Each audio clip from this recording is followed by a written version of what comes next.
Welcome to my English class, the fastest, easiest, and most fun way to learn English. Today's meeting, we are gonna learn about pronoun and simple present in nominal. Untuk pertemuan hari ini, kita akan mempelajari kata ganti dan simple present tense dalam bentuk nominal. Untuk kata ganti atau pronoun, kita fokus pada subjective pronoun dan possessive adjective pronoun. What is a pronoun? A pronoun is a word that you use instead of a noun when you are talking about someone or something. Di dalam bahasa Indonesia, kita bisa artikan pronoun sebagai kata ganti. Kata yang kamu gunakan sebagai pengganti dari noun atau kata benda ketika kamu berbicara tentang seseorang atau sesuatu. Fungsi pronoun atau kata ganti. Di sini, pronoun digunakan agar kita tidak mengulang-ulang sebuah kata benda. Coba perhatikan dua kalimat berikut ini. Andika is 12 years old now. Andika is a student of SMPN 1 Kerambitan. Kedua kalimat tersebut mempunyai subjek yang sama, yaitu Andika. Biar tidak terjadi pengulangan kata, maka subjek pada kalimat kedua bisa diganti dengan kata ganti he. He di sini menggantikan Andika. He artinya dia untuk laki-laki. Jadi kalimatnya menjadi Andika is 12 years old now. He is a student of SMPN 1 Kerambitan. Kata ganti he pada contoh tersebut merupakan subjective pronoun. Untuk lebih jelasnya, mari kita bahas apa itu subjective pronouns. Subjective pronouns merupakan pronouns yang diposisikan sebagai subjek pada suatu kalimat. Biasanya, pronouns ini diikuti oleh verb atau kata kerja, atau to be, is, am, atau are. Yang termasuk dalam pronouns ini adalah I, you, he, she, it, we, dan they.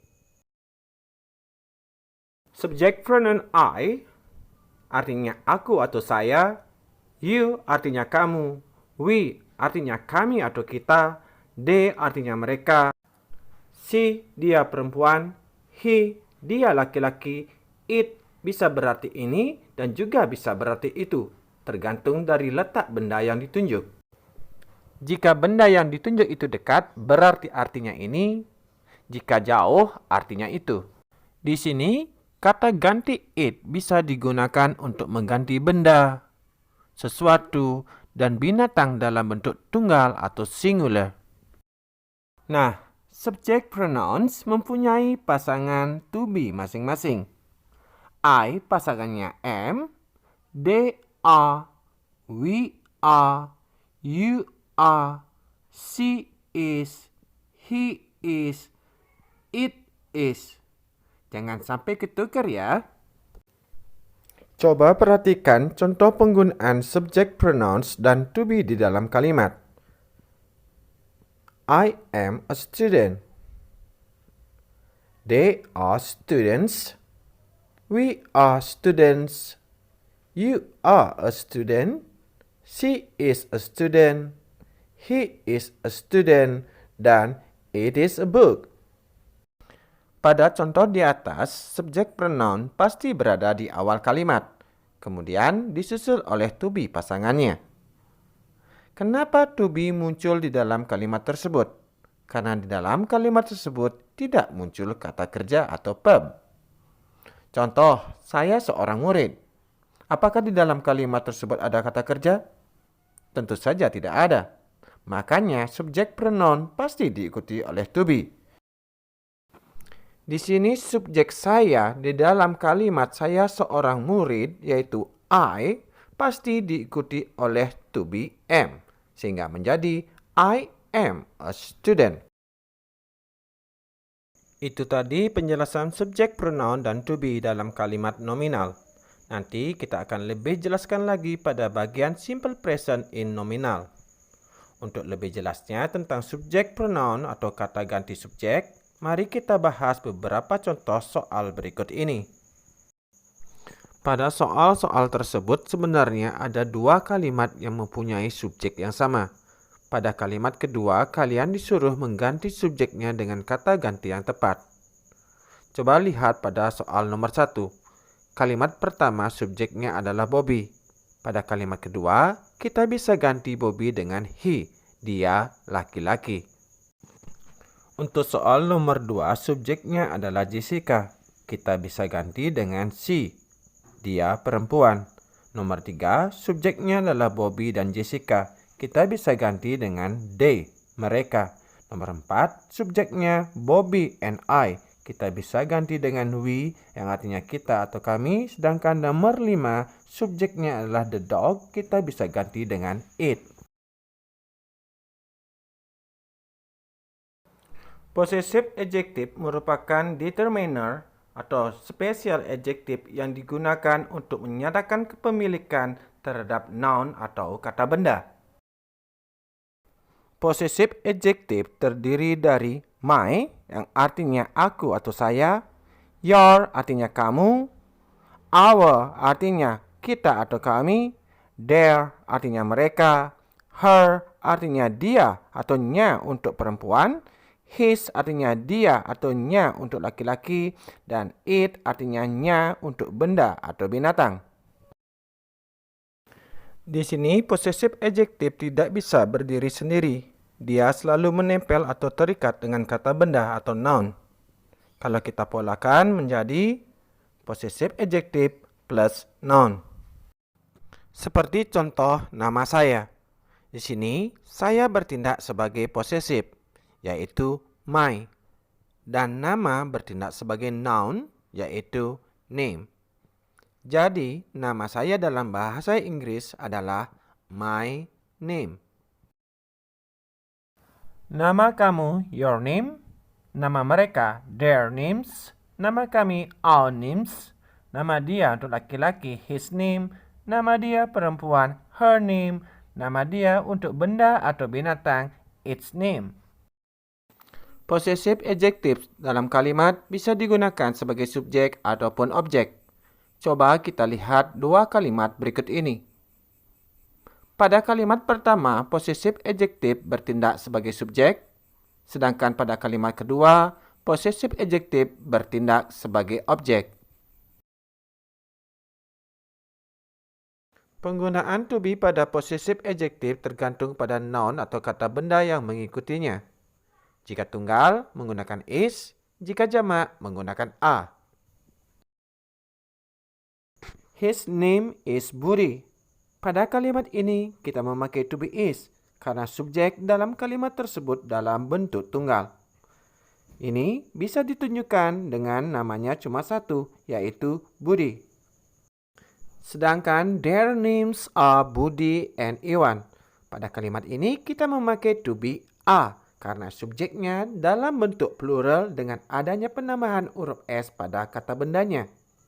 Juga bisa ditunjukkan dengan adanya dua nama yang disebut dalam kalimat, yaitu Budi dan Iwan.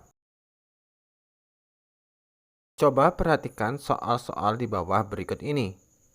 Kalian disuruh melengkapi kalimat-kalimat tersebut menjadi suatu kalimat yang benar. Jika dilihat dari soal tersebut, terutama pada bagian titik-titik, titik-titik tersebut diikuti oleh kata benda. Berarti kita simpulkan tagihannya berupa possessive adjective. Untuk menjawab dengan benar, kita lihat subjek pada kalimat awal masing-masing kalimat. Perhatikan pada soal nomor 1. Di soal nomor 1 terdapat dua kalimat, yaitu he is Bobby sebagai kalimat pertama dan bla bla bla name is Bobby pada kalimat kedua. Karena subjek pronoun he, dia laki-laki pada kalimat pertama, pada kalimat kedua kalian disuruh melengkapi dengan posesif dia laki-laki, yaitu his. Pada soal nomor 2, kalimat pertama subjek pronounnya adalah I, pada kalimat kedua posesif adjektifnya adalah my. Soal nomor 3, Subjek pronounnya she, dia perempuan. Pada kalimat kedua, possessive adjektifnya adalah her. Soal nomor 4, subjek pronounnya adalah they, possessive adjektifnya adalah their. Dan terakhir, nomor 5, subjek pronounnya we, possessive adjektifnya adalah our. Nah, itu tadi penjelasan tentang possessive adjective. Sekarang kita bahas simple present in nominal. Simple present tense dalam bentuk nominal adalah suatu kalimat yang tidak mengandung suatu tindakan atau disebut dengan non-verbal. To be yang digunakan yaitu am, is, dan are. Tenses ini hanya untuk mengungkapkan kejadian yang terjadi di masa sekarang. Simple present tense dalam bentuk nominal mempunyai pola atau pattern, yaitu positive sentence, polanya adalah subject plus to be plus non-verb, negatif, subject plus to be plus not plus non-verb, dan untuk interrogative sentence, to be plus subject plus non-verb. Coba perhatikan pada kalimat positif, negatif, dan interrogatif di bawah ini. Pada kalimat positif, you are a student, you sebagai subjek, to be-nya are, dan a student non-verb. Untuk membuat kalimat negatif, kita cukup menambahkan not pada to be. You are not a student, yang artinya kamu bukan seorang murid. Sedangkan untuk membuat kalimat interrogatif atau kalimat tanya, kita cuma menaruh to be pada awal kalimat, sehingga menjadi are you a student? Yang artinya, apakah kamu seorang murid? Jika kalian ditanya dengan pertanyaan tersebut, kalian bisa jawab dengan yes, I am a student. Atau dengan jawaban pendek, yes, I am. Jika kalian memang seorang murid. Jika tidak, kalian bisa jawab dengan no, I'm not a student. Atau dengan jawaban pendek, no, I'm not. Pada kalimat Dewi is a student, Dewi bertindak sebagai subjek dengan diikuti to be is. Kenapa memakai to be is? Dewi menunjuk pada dia perempuan. Dia perempuan adalah she dan she to be-nya adalah is. Dewi is a student artinya Dewi seorang murid. Jika kita membuat kalimat negatif, berarti kita buat Dewi is not a student. Dewi bukan seorang murid. Kalimat tanya atau interrogatifnya, is Dewi a student? Jika ya, kita bisa respon, yes, she is a student. Atau, yes, she is. Jika tidak, no, she is not a student. Atau, no, she is not. She di sini menggantikan Dewi supaya tidak terjadi pengulangan kata. Pada contoh terakhir, their father is a teacher. Their father bertindak sebagai subjek dan diikuti oleh to be is. Untuk menentukan to be suatu possessive adjective adalah dengan fokus pada kata benda yang mengikutinya.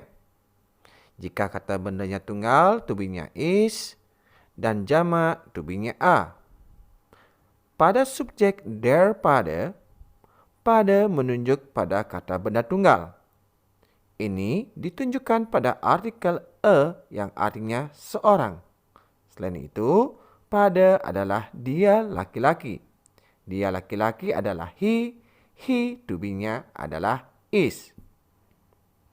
Untuk membuat kalimat negatif, kita hanya perlu menambahkan not pada to be, sehingga menjadi their father is not a teacher.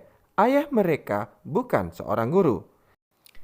Dan kalimat tanya, is their father a teacher? Jika ya, kalian bisa jawab, yes, he is a teacher. Atau, yes, he is. Jika tidak, no, he is not a teacher. Atau, no, he is not. Itu tadi penjelasan tentang subjective pronoun, possessive adjective, dan simple present dalam bentuk nominal. Saya harap kalian bisa mengerti dan memahami materi tersebut. Sebagai penutup, saya ucapkan terima kasih. Thanks for watching. See you later.